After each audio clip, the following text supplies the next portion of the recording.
Students, मैं अजय सिंह आपकी अच्छाई की कामना करते हुए हम लोग इलेक्ट्रोस्टैटिक्स ब्रांच में आगे बढ़ रहे हैं। पिछले वीडियो में जहां तक हम लोग देख चुके थे मिक्स्ड कॉम्बिनेशन ऑफ कैपेसिटर्स, उसके बाद आगे बढ़ रहे हैं mechanical force on A solid charge conductor में ड्यू टू इलेक्ट्रिक फोर्स। देखिए कैसे एक सॉलिड चार्ज कंडक्टर पर कैसे फोर्स लगता है उसके अपने ही चार्ज के कारण। इसके लिए या एक फिगर पर कंसीडर कीजिए या कोई एक चार्ज बॉडी है, किसी भी शेप में है ये चार्ज बॉडी, हम इसके किसी एक एलिमेंट पर कंसीडर कर रहे हैं। ये चार्ज बॉडी है, मान लेते हैं पॉजिटिवली चार्ज बॉडी है, ये सॉलिड चार्ज कंडक्टर है। तो पॉजिटिव चार्जेज हो या निगेटिव चार्जेज हो, कोई एक चार्ज यदि है पूरे कंडक्टर पर, तो क्लियर है कि वो आपस में फोर्स ऑफ रिपल्सन के कारण एक दूसरे से दूर जाना चाहेंगे। इससे सॉलिड जो होता है वो एक्सपेंड होने की कोशिश करता है, उसका सरफेस एक्सपेंड होने की कोशिश करता है। तो इस इलेक्ट्रिक फोर्स के कारण आपस में चार्ज के बीच में, तो उसके कारण सॉलिड में टेंशन का फोर्स प्रोड्यूस होता है, क्योंकि जब इसके सरफेस एक्सपेंड होने लगेंगे तो जो मोलिकुल्स हैं इसके सरफेस पर, वो मोलिकुल्स आपस में फोर्स ऑफ अट्रैक्शन लगाते हैं। इंटरमोलिकुलर फोर्स पहले होता है एक सर्टेन डिस्टेंस तक, मतलब जो इंटरमोलिकुलर रेंज होता है उससे डिस्टेंस जब इंक्रीज होता है मोलिकुल्स के बीच का, तो मोलिकुल्स आपस में फोर्स ऑफ अट्रैक्शन लगाते हैं। ज़्यादा डिस्टेंस दो मोलिकुल के बीच का इंक्रीज होता है तो यह फोर्स ख़त्म हो जाता है, ये इंटरमोलिकुलर फोर्स जीरो हो जाता है ज़्यादा डिस्टेंस मोलिकुल्स के बीच में हो जाने के बाद। लेकिन एक सर्टेन डिस्टेंस तक ये फोर्स लगाते हैं, और इंटरमोलिकुलर रेंज से कम डिस्टेंस होता है तब भी फोर्स लगाते हैं। तो जब दो मोलिकुल के बीच का डिस्टेंस इंटरमोलिकुलर रेंज से कम होता है तो फोर्स ऑफ रिपल्सन होता है, जिसके कारण नॉर्मल रिएक्शन हम लोगों को मिलता है, जो हम लोग 11th में मैकेनिक्स में देख चुके हैं। और दो मोलिकुल्स के बीच में जब डिस्टेंस इंक्रीज होता है इंटरमोलिकुलर रेंज से, तो फोर्स ऑफ अट्रैक्शन लगता है, यह इंटरमोलिकुलर फोर्स है। तो हम लोग यहाँ पर आगे बढ़ रहे हैं कि जब चार्ज के बीच में फोर्स लगाएंगे तो एक्सपेंशन होगा इसका सरफेस, तो ये मॉलिक्यूल के बीच का डिस्टेंस इंक्रीज होगा। इस कारण मॉलिक्यूल्स एक दूसरे पर फोर्स ऑफ अट्रैक्शन लगाएंगे, जिससे टेंशन का फोर्स क्रिएट होगा, वही मैकेनिकल फोर्स है। तो ये मैकेनिकल फोर्स क्यों आया? क्योंकि चार्ज पर फोर्स ऑफ रिपल्सन लगा रहे हैं, जिससे एक्सपेंशन हो रहा है, मॉलिक्यूल के बीच का डिस्टेंस बढ़ रहा है, सरफेस एक्सपेंड हो रहा है। इस कारण मैकेनिकल फोर्स आया, यानी इलेक्ट्रिक फोर्स के कारण मैकेनिकल फोर्स यहाँ पर आया। वही मैकेनिकल फोर्स फाइंड करना है। तो क्लियर है कि जितना इलेक्ट्रिक फोर्स लग रहा होगा ठीक उतना ही मैकेनिकल फोर्स लग रहा होगा यूनिट सरफेस एरिया पर। तो देखिए आप यहाँ पर हम क्या कर रहे हैं, हम यहाँ पर कंसीडर कर रहे हैं एक एलिमेंट पर। ये एक एलिमेंट है जिस एलिमेंट को हम डेल्टा एस एज्यूम कर लेते हैं, और इस पर surface charge density sigma assume कर लेते हैं सरफेस चार्ज डेंसिटी के लिए। तो यह डेल्टा एस जो है यह सरफेस है, इस पर जो चार्ज होगा ये चार्ज हो जाएगा कितना, सिग्मा डेल्टा एस इस पर चार्ज होगा। इसके कारण इसके नज़दीक के, इसके क्लोज के बाहर के पॉइंट पर और इसके क्लोज के अंदर के पॉइंट पर कंसीडर कर रहे हैं। बाहर के पॉइंट को हम ए एज्यूम कर लेते हैं और अंदर वाले पॉइंट को हम बी एज्यूम कर लेते हैं। अब क्लियर है कि ये ए पॉइंट क्लोज में ही है, तो इस पर यह जो चार्ज है sigma delta S positive charge है, तो इस पर फोर्स ऑफ रिपल्सन लगेगा। इस पॉइंट पर कोई चार्ज रखेंगे तो फोर्स ऑफ रिपल्सन लगेगा। या इलेक्ट्रिक फील्ड देखें तो इलेक्ट्रिक फील्ड कहाँ की ओर होगा, पॉजिटिव चार्ज से अवे होता है, तो इधर इलेक्ट्रिक फील्ड होगा। इसके कारण इस इलेक्ट्रिक फील्ड के मैग्नीट्यूड को हम E1 एज्यूम कर लेते हैं, और ये जो रिमेनिंग चार्ज है यहाँ पर सिग्मा ये डेल्टा एस सरफेस को छोड़ करके ये बाकी जो सरफेस है, इस सरफेस पर जो चार्ज होंगे उसके कारण भी इस पॉइंट पर जो इलेक्ट्रिक फील्ड क्रिएट होगा वो कहाँ की ओर होगा, बाहर की ओर ही होगा, जिसे हम E2 एज्यूम कर लेते हैं। डेल्टा एस सरफेस को छोड़ करके जो बाकी सरफेस है उसे हम डेल्टा एस डैश नाम दे देते हैं। तो डेल्टा एस डैश के कारण भी इलेक्ट्रिक फील्ड उससे अवे होता है, मतलब राइट वार्ड इधर मान लेते हैं, इधर डायरेक्शन को हम राइट वार्ड लिख देते हैं, ये राइट डायरेक्शन है, और इधर इससे राइट है, इससे इधर ये लेफ्ट है, तो इधर लेफ्ट वार्ड हो जाएगा, ये डायरेक्शन इधर की ओर, ये लेफ्ट है यहाँ पर। तो अब ध्यान दीजिए आप, यह जो चार्ज है डेल्टा एस सरफेस पर जो चार्ज है उसके कारण उसके अंदर ये बी पॉइंट पर, उसके अंदर ये कंडक्टर है, इसके अंदर बी पॉइंट पर जो इलेक्ट्रिक फील्ड होगा उसका डायरेक्शन होगा लेफ्ट की ओर, और रिमेनिंग जो चार्ज है इसके कारण इस बी पॉइंट पर रिमेनिंग चार्ज मतलब डेल्टा एस सरफेस को छोड़ करके जो डेल्टा एस डैश सरफेस है उसके कारण इलेक्ट्रिक फील्ड का डायरेक्शन आगे की ओर होगा, क्योंकि इस डेल्टा एस डैश सरफेस से यह पॉइंट कहाँ है, राइट की तरफ है। तो राइट की तरफ है तो इलेक्ट्रिक फील्ड कहाँ होगा, राइट वार्ड होगा, और इसके कारण ये जो सरफेस है इस पर चार्ज है उनके कारण इलेक्ट्रिक फील्ड लेफ्ट वार्ड होगा। मैग्नीट्यूड की बात करें तो ये इससे जितने डिस्टेंस पर यह है मतलब क्लोज में है, नज़दीक है, तो यह भी पॉइंट इस क्लोज में है। ए पॉइंट जैसे क्लोज में है सरफेस से बाहर, वैसे बी पॉइंट भी क्लोज में है। इस कारण जितना electric field delta S surface के कारण बाहर की ओर होगा उतना ही इलेक्ट्रिक फील्ड अंदर की ओर होगा, यानी यहाँ पर भी मैग्नीट्यूड क्या होगा, E1 ही होगा डेल्टा एस के कारण, और डेल्टा एस डैश सरफेस के कारण भी यह यहाँ इलेक्ट्रिक फील्ड जो होगा वह सेम होगा अमाउंट पे, चूँकि ये ए और बी पॉइंट्स जो हैं वो एक दूसरे के क्लोज में हैं, तो ये E2 हो जाएगा बाहर की ओर इलेक्ट्रिक फील्ड। हमको लगता है कोई डाउट नहीं है इसमें। अब ध्यान दीजिए यहाँ पर जो इलेक्ट्रिक फील्ड है चार्ज कंडक्टर है, ये चार्ज कंडक्टर है, तो कंडक्टर के अंदर नेट इलेक्ट्रिक फील्ड कितना होता है, 0। कंडक्टर के अंदर नेट इलेक्ट्रिक फील्ड कितना होता है, 0। तो यहाँ भी इलेक्ट्रिक फील्ड नेट कितना हो जाएगा, 0। तो जितना E1 का वैल्यू होगा ठीक उतना ही E2 का वैल्यू होना चाहिए, क्योंकि डायरेक्शंस ओपोजिट हैं और मैग्नीट्यूड सेम होगा तब ना कैंसिल होकर 0 हो जाएगा। यानी यहाँ पर डायरेक्शंस ओपोजिट है तो ऐड करेंगे तो सब्ट्रैक्ट हो जाएगा, तो E1 minus E2 is equal to कितना हो जाएगा, E1 minus E2 is equal to 0 यहाँ पर। तो इससे हो जाएगा E1 is equal to E2। ये क्या देख रहे हैं, टॉपिक का नाम नहीं लिखे हैं, इसको नोट कर दें हम। मैकेनिकल फोर्स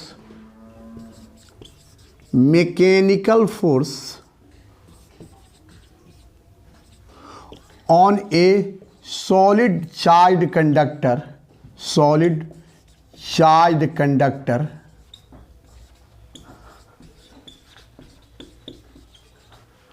और किसके कारण, ड्यू टू इलेक्ट्रिक फोर्स।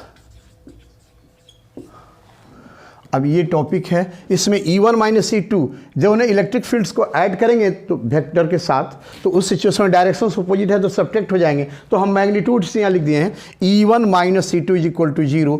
ऐसे आप देना चाहें तो E1 फॉरवर्ड लिख सकते हैं, E1 लेफ्ट वार्ड और E2 राइट वार्ड, तो दोनों को ऐड करेंगे तो दोनों लेफ्ट वार्ड को राइट वार्ड कीजिएगा तो अपने आप माइनस आ जाएगा। तो आप समझ रहे हैं ये छोटा सा चीज़ है, इसलिए इसमें टाइम वेस्ट करना ठीक नहीं है।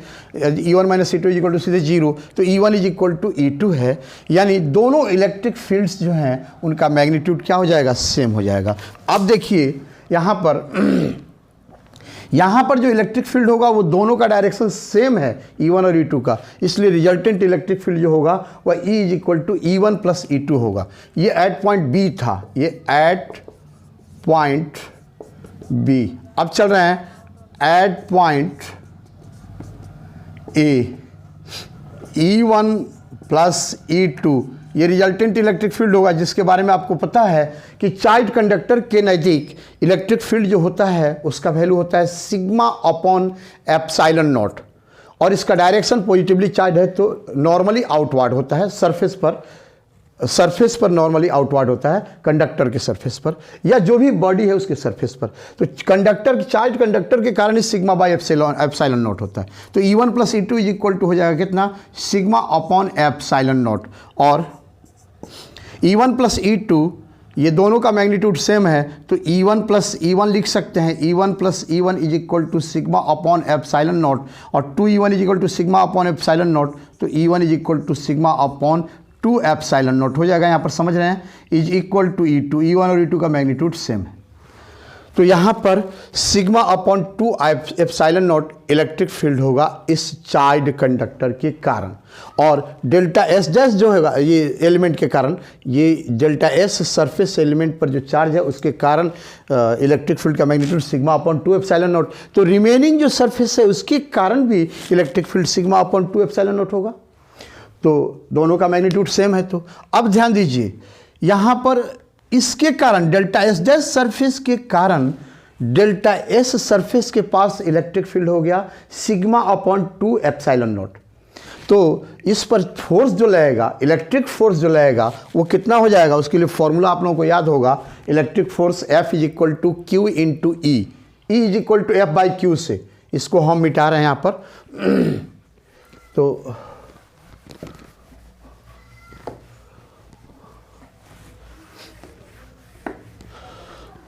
वहाँ पर देखिए, hence electric force on delta S surface element, on delta S surface element, delta S surface element पर इलेक्ट्रिक फोर्स कितना होगा, F इज इक्वल टू हो जाएगा, electric force F is equal to Q vector E होता है, ये किससे, since electric field E is equal to force upon charge जो आता है उसी से, E is equal to force, electric force F upon charge. Electric force के लिए Fe भी आप लिख सकते हैं, तो Fe इज इक्वल टू हो जाएगा Q इंटू ई। अब इलेक्ट्रिक फोर्स का magnitude Fe is equal to force of repulsion, तो दिख ही रहा है कि इसके कारण फोर्स इस पर जो लगेगा उसका डायरेक्शन कहाँ की ओर होगा, इधर की ओर होगा। ये Fe का डायरेक्शन इस पर हो जाएगा इधर की ओर, Fe का डायरेक्शन। तो Fe is equal to q, इस पर चार्ज कितना है ये ध्यान दीजिए, ये डेल्टा एस सरफेस है और सरफेस चार्ज डेंसिटी सिग्मा है। तो सरफेस चार्ज डेंसिटी मतलब unit area per, unit surface area पर चार्ज, तो डेल्टा एस सरफेस एरिया पर चार्ज हो जाएगा सिग्मा इंटू डेल्टा एस।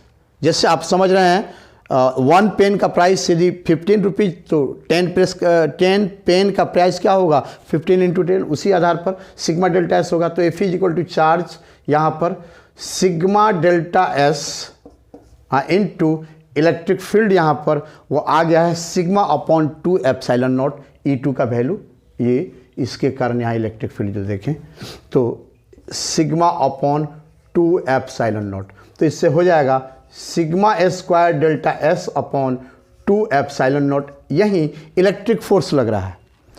तो electric force per unit area कितना होगा, electric force per unit area, electric force per unit area, unit area is equal to electric force upon area delta S. तो Fe का value हो जाएगा sigma S square delta S upon 2 epsilon naught into delta S, नीचे वाला delta S तो cancel हो जाएगा। तो ये हो जाएगा 1/2 sigma S square upon epsilon naught, यही हो जाएगा electric force per unit area Fe upon delta S. अब यहाँ पर सिग्मा अपॉन एप्सिलॉन नॉट का वैल्यू पता है, इलेक्ट्रिक फील्ड है, अभी देखे थे हम लोग E1 plus E2 resultant electric field is equal to sigma upon epsilon naught, यही ना, E is equal to resultant electric field is equal to E1 plus E2 होगा। तो सिग्मा अपॉन एप्सिलॉन नॉट के बदले हम लोग इलेक्ट्रिक फील्ड लिख सकते हैं। तो इसी को लिखने का एक और तरीका है जिसको यहाँ लिख देते हैं। देखिए आप,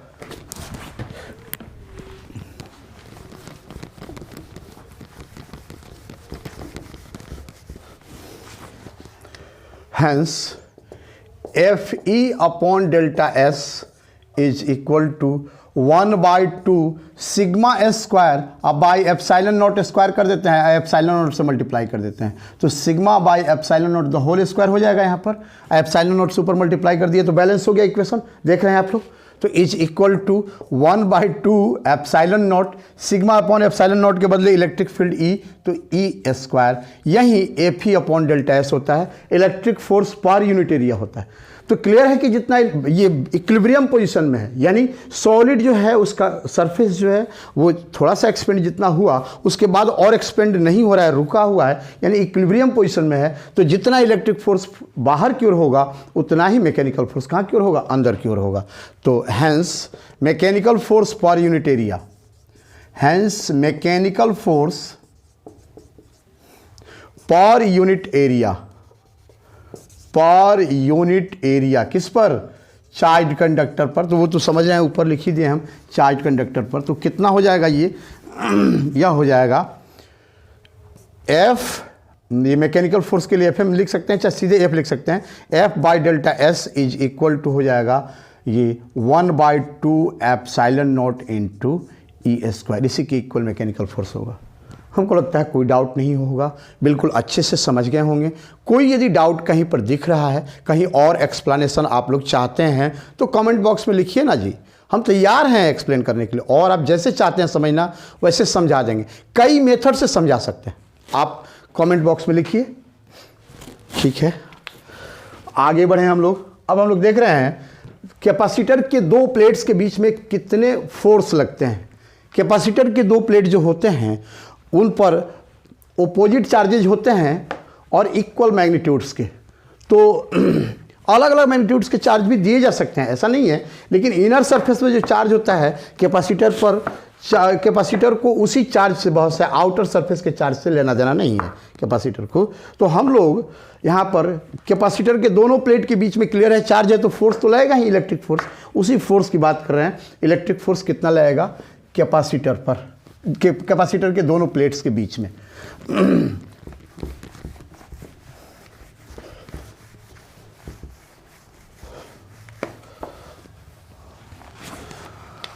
हेडिंग यहां लिख देते हैं, electric force between plates of capacitor, plates of A charge capacitor. Charge है तभी लगेगा, चार्ज नहीं है तो नहीं लगेगा। देखिए अब ये एक चार्ज कैपेसिटर है, इसी के दोनों प्लेट इस पर चार्ज प्लस क्यू मान लेते हैं, इस पर चार्ज हम माइनस क्यू मान लिए।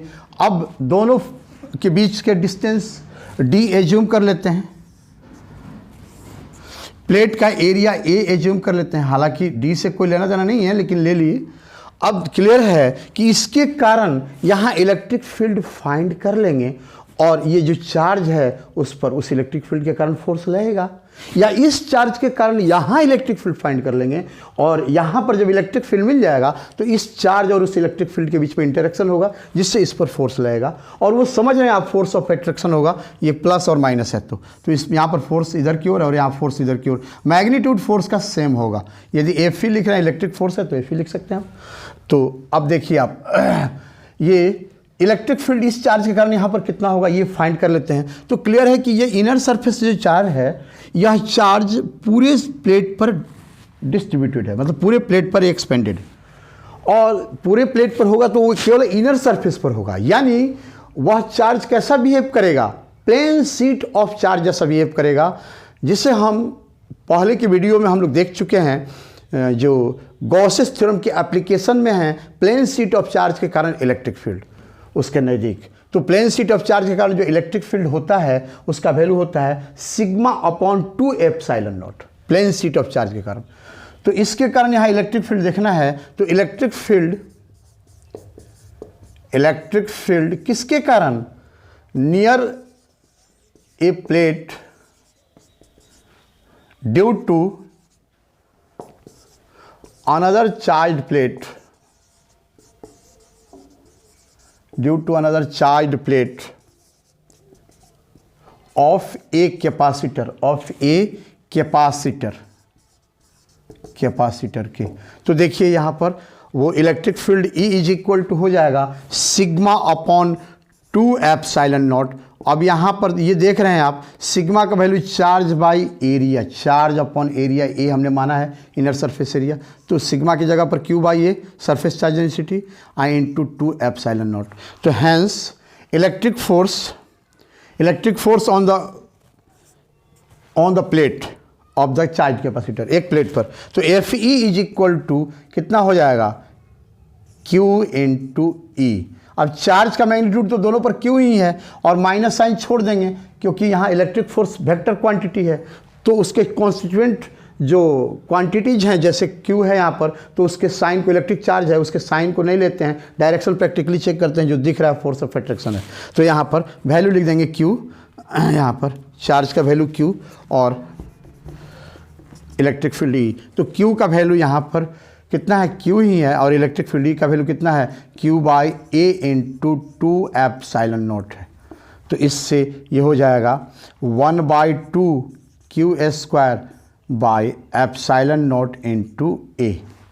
यही इलेक्ट्रिक फोर्स लग रहा है दोनों प्लेट्स के बीच में 1/2 Q² by epsilon not A।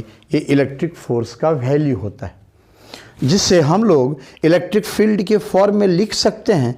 एक यहाँ पर इसको ऐसे भी लिख सकते हैं 1/2 Q into Q/A by epsilon not, ऐसे लिख सकते हैं। यहाँ पर Q/A को सरफेस चार्ज डेंसिटी लिख सकते हैं, तो 1/2 sigma upon Q into sigma upon epsilon not, यानी 1/2 Q इंटू E, ऐसे भी लिख सकते हैं चार्ज इंटू इलेक्ट्रिक फील्ड। तो दोनों में से कैसे भी लिख सकते हैं, क्योंकि यहाँ रिजल्टेंट जो इलेक्ट्रिक फील्ड बीच में होगा वह हो जाएगा E = sigma upon epsilon not 2 epsilon not plus sigma upon 2 epsilon not, यानी सिग्मा अपॉन एप्सिलॉन नॉट आ जाएगा, जिससे हम लिख दिए यहाँ पर सिग्मा अपॉन एप्सिलॉन नॉट के बदले E = लेकिन यहाँ पर इलेक्ट्रिक फील्ड जो होगा इसके नज़दीक E = sigma upon 2 epsilon not होगा। ये आप समझ रहे हैं। तो इस तरह से फोर्स निकल गए, दो प्लेट्स के बीच में फोर्स कितना होता है। अब देख रहे हैं इसके बाद इलेक्ट्रिक पोटेंशियल एनर्जी जो स्टोर होता है एक कैपेसिटर में, उसका मैग्नीट्यूड कितना होता है, इलेक्ट्रिक पोटेंशियल एनर्जी कितना होता है। तो देखिए अब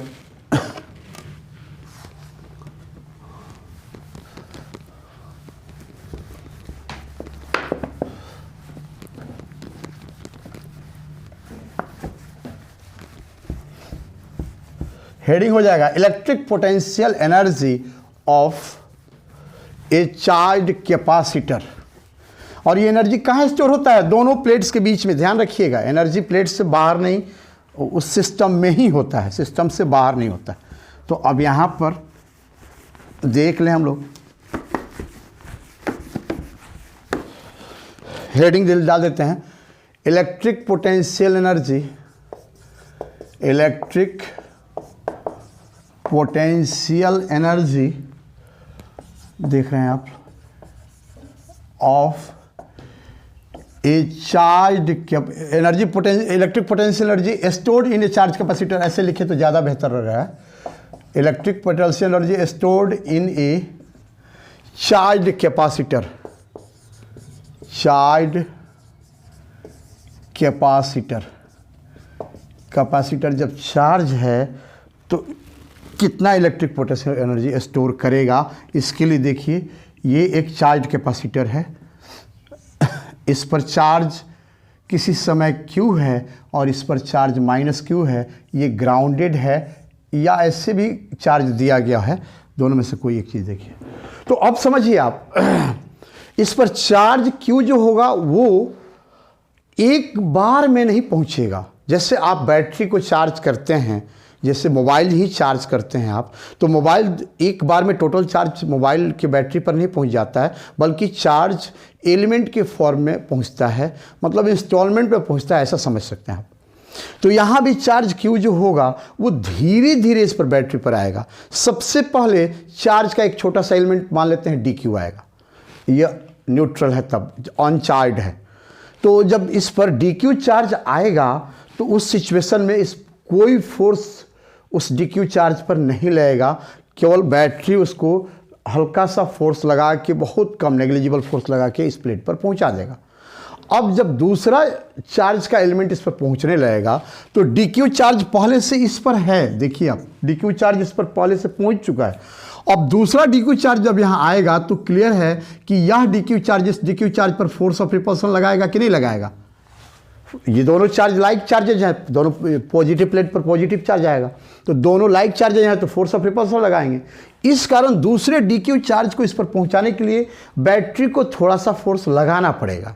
बैटरी फोर्स लगाएगा तो क्लियर है कि बैटरी इस DQ चार्ज को इस पर प्लेस कर पाएगा। तो जब इस DQ चार्ज को यहाँ बैटरी भेजेगा, यानी इसमें डिस्प्लेसमेंट प्रोड्यूस करेगा बैटरी, तो बैटरी द्वारा वर्क डन होगा। और बैटरी जब वर्क करेगा, या सप्लाई का कोई भी सोर्स, कोई बैटरी को जरूरी नहीं है, सप्लाई का सोर्स कुछ भी हो, इलेक्ट्रिक सप्लाई का सोर्स होना चाहिए, तो वो सप्लाई का सोर्स या बैटरी जब वर्क करेगा तो उसका एनर्जी लॉस होगा। और जब उसका एनर्जी लॉस होगा तो क्लियर है कि energy neither be created nor be destroyed, ये ध्यान होगा आपको। It can be transform from one form to another. तो यहाँ एनर्जी जो बैटरी का लॉस होगा, लॉस एनर्जी में नहीं हो सकता है, इसलिए वह एनर्जी जो है वो कैपेसिटर के प्लेट पर आके जमा हो जाएगा, वो पोटेंशियल एनर्जी के फॉर्म में स्टोर हो जाएगा कैपेसिटर के प्लेट पर। तो ये जो पोटेंशियल एनर्जी के फॉर्म में स्टोर होगा कैपेसिटर के प्लेट पर कैपेसिटर के प्लेट पर बैटरी का एनर्जी, तो उसी एनर्जी के कारण कैपेसिटर के प्लेट में एनर्जी आने लगता है। अब ध्यान दीजिए, जितना ज़्यादा इस पर चार्ज आते जाएगा, जमा होते जाएगा इस पर, उस अगले DQ चार्ज एलिमेंट को इस पर पहुंचाने के लिए बैटरी को ज़्यादा वर्क करना पड़ेगा। इस तरह से वर्क धीरे धीरे करके और तब बैटरी पहुंचाएगा, यानी बैटरी को अगला DQ चार्ज एलिमेंट को भेजने के लिए ज़्यादा फोर्स लगाना पड़ेगा, यानी फोर्स यहाँ पर वेरिएबल है, इसलिए वर्क डन बाय बैटरी निकालेंगे तो वेरिएबल फोर्स द्वारा वर्क डन जैसा निकालेंगे, ठीक है। कांस्टेंट फोर्स नहीं रहेगा बैटरी द्वारा अप्लाइड फोर्स। तो देखिए आप यहाँ पर तो हम लोग यहाँ पर वर्क डन बाय बैटरी देखेंगे, तो work done by battery W is equal to integration of DW। DQ charge को भेजने में यदि DW वर्क होता है, बहुत कम वर्क, तो टोटल चार्ज को भेजने में इंटीग्रेशन ऑफ DW कर देंगे। अब DW कितना है, फोर्स इनटू डिस्प्लेसमेंट जैसा भी कर सकते हैं, लेकिन यहाँ चार्ज से रिलेटेड चीज़ है, इसलिए हम उस पर चलें। DW के लिए ध्यान दीजिए, यहाँ पर यहाँ ब्रैकेट में आपको याद होगा V is equal to work done upon charge होता है। Electric potential is equal to work done by charge. तो इससे हो जाएगा W is equal to Q into V हो जाएगा। W work done is equal to Q into V। अब ये जो चार्ज Q है, इसका मैग्नीट्यूड यदि बहुत कम रखें, हम DQ रखें, तो वर्क भी क्या होगा, बहुत कम होगा। चार्ज का मैग्नीट्यूड बहुत कम रखें तो वर्क भी बहुत कम करना पड़ेगा। तो उस सिचुएशन में हम इसको DW लिख देंगे, तो चार्ज को कितना लिख देंगे, DQ इंटू V।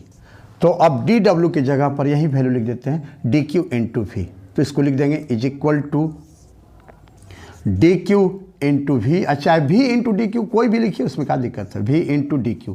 अब V इंटू DQ लिख रहे हैं, V के बदले आपको याद होगा आप लिख सकते हैं integration of V is equal to Q by C होता है, किससे, सेंस, यहाँ भी सेंस का सिंबल लगाए थे।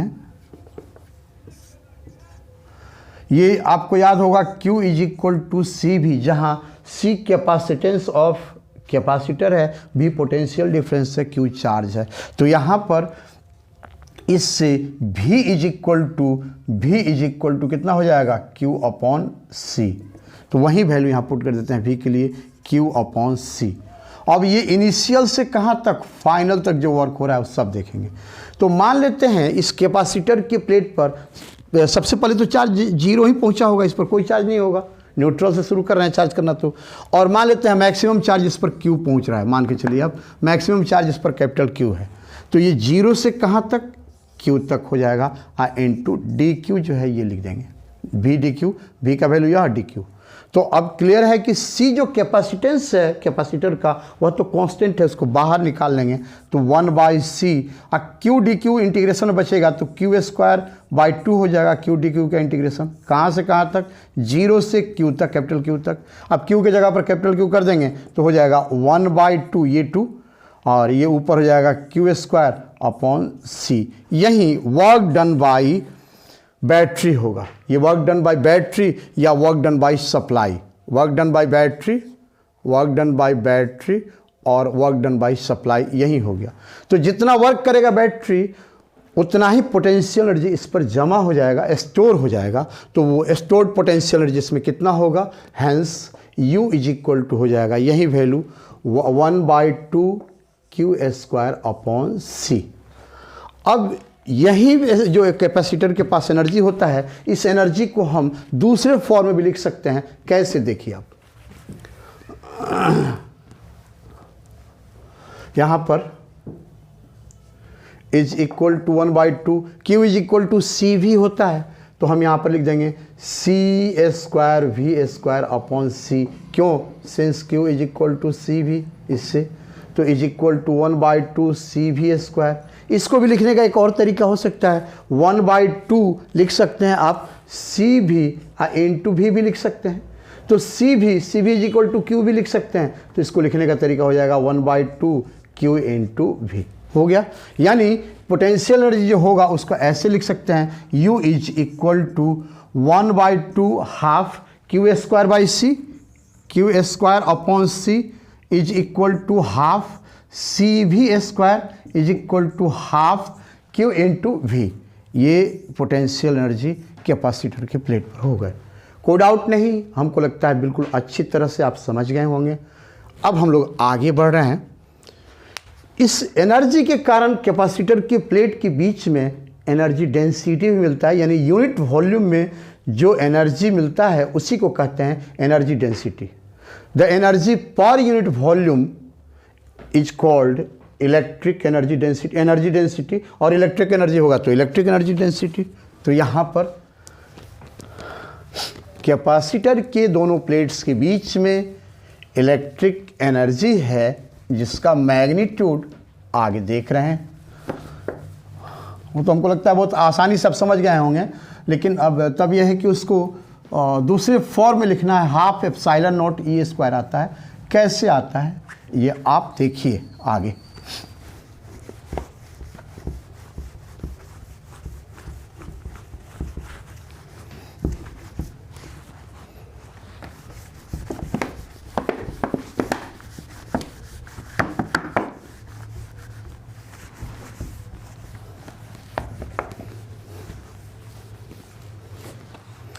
हेडिंग दे रहे हैं हम electric energy density. Electric energy density अब कैपेसिटर के अंदर होता है, उससे फाइंड कर लेंगे, लेकिन हर जगह के लिए यहाँ यही अप्लीकेबल है। तो इलेक्ट्रिक एनर्जी डेंसिटी का सिंबल होता है यू ई। यहाँ पर स्मॉल यू एनर्जी डेंसिटी होता है, और इलेक्ट्रिक के लिए ई लगाते हैं। आप स्मॉल ई भी लगा सकते हैं और कैपिटल ई भी लगा सकते हैं, दोनों सही है। अब जो मन कर लगा दे। यू ई बराबर total energy density, electric energy upon volume, electric energy by volume. तो इलेक्ट्रिक एनर्जी अभी कैपेसिटर में जो स्टोर हुआ था उसको देखें हम लोग, ये कितना आया था, half Q square upon C. तो वो लिख देते हैं q square upon C by volume. तो वॉल्यूम देखिए ना, कैपेसिटर एक बना लीजिए। यहाँ पर ये कैपेसिटर है, यहाँ पर इस पर क्यू चार्ज है, इस पर माइनस क्यू चार्ज है। इसका प्लेट के इनर सरफेस का एरिया ए, आउटर भी यही होगा लेकिन एक सरफेस की बात कर रहे हैं हम। यहाँ पर दोनों के बीच का डिस्टेंस डी है, दोनों प्लेट के बीच का डिस्टेंस डी है। तो अब देखिए यहाँ पर वॉल्यूम जो होगा वह एरिया इनटू थिकनेस। तो यहाँ से यहाँ तक थिकनेस जैसा ही होगा, ये डिस्टेंस यहाँ से। तो ये कितना हो जाएगा, volume is equal to area A into D. अब कैपेसिटेंस सी को लिख सकते हैं half Q square upon C. तो नीचे आ जाएगा, दिख रहा है यहाँ पर सी नीचे आ जाएगा। तो सी के बदले लिख देंगे, ये पहले एक स्टेप लिख देते हैं, सी ए डी। तो हाफ क्यू स्क्वायर अपॉन सी के जगह पर epsilon not a upon D into A D. दिख रहा है, सी की जगह पर epsilon not a upon D, air या वैक्यूम के लिए। और दूसरा मीडियम होगा तो यहाँ पर उस तरह से एप्सिलॉन हो जाएगा यहाँ पर। तो क्लियर है कि डी से डी कैंसिल हो जाएगा, ए स्क्वायर हो जाएगा। तो half Q square by epsilon naught into A square, यहाँ पर दिख रहा है। तो इज इक्वल टू, इसको हम ऐसा कर देते हैं, क्यू बाई ए को सरफेस चार्ज डेंसिटी सिग्मा लिख सकते हैं, charge upon area surface charge density. तो हम सिग्मा लिख सकते हैं। तो ऐसा कर रहे हैं 1/2, यहाँ पर एप्सिलॉन नॉट ऊपर मल्टीप्लाई कर देते हैं तो नीचे एप्सिलॉन नॉट का स्क्वायर हो जाएगा, एप्सिलॉन नॉट का स्क्वायर। इसके बदले लिख देंगे सिग्मा स्क्वायर। तो अब sigma by epsilon naught square जो होगा, sigma by epsilon the whole square. तो इसके बदले हम इलेक्ट्रिक फील्ड लिख सकते हैं, क्योंकि दोनों प्लेट्स के बीच इलेक्ट्रिक फील्ड जो होता है वह सिग्मा अपॉन 2 एप्सिलॉन नॉट आप plus sigma upon 2 epsilon not यानी सिग्मा अपॉन एप्सिलॉन नॉट आता है। इसके कारण इलेक्ट्रिक फील्ड आगे की ओर, इसके कारण भी इलेक्ट्रिक फील्ड इसी डायरेक्शन में, यानी राइट तरफ इधर मान रहे हैं तो प्लस क्यू चार्ज के कारण इलेक्ट्रिक फील्ड उससे अवे राइट वार्ड यहाँ पर दिख रहा है, अब माइनस क्यू चार्ज के कारण इलेक्ट्रिक फील्ड उसकी ओर, तो यह भी राइट वार्ड डायरेक्शन दिख रहा है, तो दोनों ही राइट वार्ड डायरेक्शन है, तो रिजल्टेंट इलेक्ट्रिक फील्ड हो जाएगा सिग्मा अपॉन एप्सिलॉन नॉट। तो यहाँ पर यह लिख सकते हैं हाफ एप्सिलॉन नॉट और sigma upon epsilon naught the whole square के बदले लिख देंगे E electric field E square, और ब्रैकेट में लिख देते हैं since E is equal to sigma upon epsilon naught, और फिगर में वो एक्सप्लेन किए ही हैं। तो यही इलेक्ट्रिक एनर्जी डेंसिटी हो जाता है। कैपेसिटर के दोनों प्लेट्स के बीच में नहीं फाइंड किए हैं, लेकिन यह इलेक्ट्रिक एनर्जी डेंसिटी हर इलेक्ट्रिक एनर्जी के लिए हो जाता है, जहाँ भी इलेक्ट्रिकल फॉर्म में एनर्जी है वहाँ के लिए। हमको लगता है कोई डाउट नहीं है इसमें, और अच्छी तरह से आप लोग समझ गए होंगे। आगे भी हम बेहतर तरीके से ऐसे ही समझाएंगे। हमारे वीडियोज़ को देखते हुए उसका फ़ायदा उठाते हुए अपने स्टडी को आप कंटिन्यू रखिए और बहुत आगे बढ़िए। मेरी शुभकामना है आपके साथ, आप बहुत अच्छा करें, बहुत आगे जाएं। आपको जेईई मेंस एडवांस्ड जो भी आप जिसको भी क्रैक करना चाहते हैं क्रैक करें, या नीट क्रैक करें, नीट में चाहते हैं आप मेडिकल सेक्टर में जाना तो उसको क्रैक करें, या ओलंपियाड या फिर उससे रिलेटेड और एग्ज़ाम्स जो भी हैं, जो आप एनडीए एयरफोर्स जो भी आप तैयारी करना चाहते हैं करें। कॉन्सेप्ट्स हम देते जाएंगे। आईआईटी के लिए बहुत डेप्थ के कॉन्सेप्ट्स भी डालना है हमको, और अलग भी ये तो है, इसमें सब सम्मिलित है, इसमें आईआईटी जेईई नीट सबके लिए है, लेकिन आईआईटी के लिए स्पेशली जो होगा जिसका नीट में कोई रोल नहीं है, एनडीए एयरफोर्सेस सब में कोई रोल नहीं है, उसको भी डाल रहे हैं, जल्दी ही डालेंगे उस सबको, एक सीरीज अलग उसका बना रहे हैं तो उसमें डालेंगे। थैंक यू आप लोगों को, आपको फ़ायदा हो मेरे वीडियो से।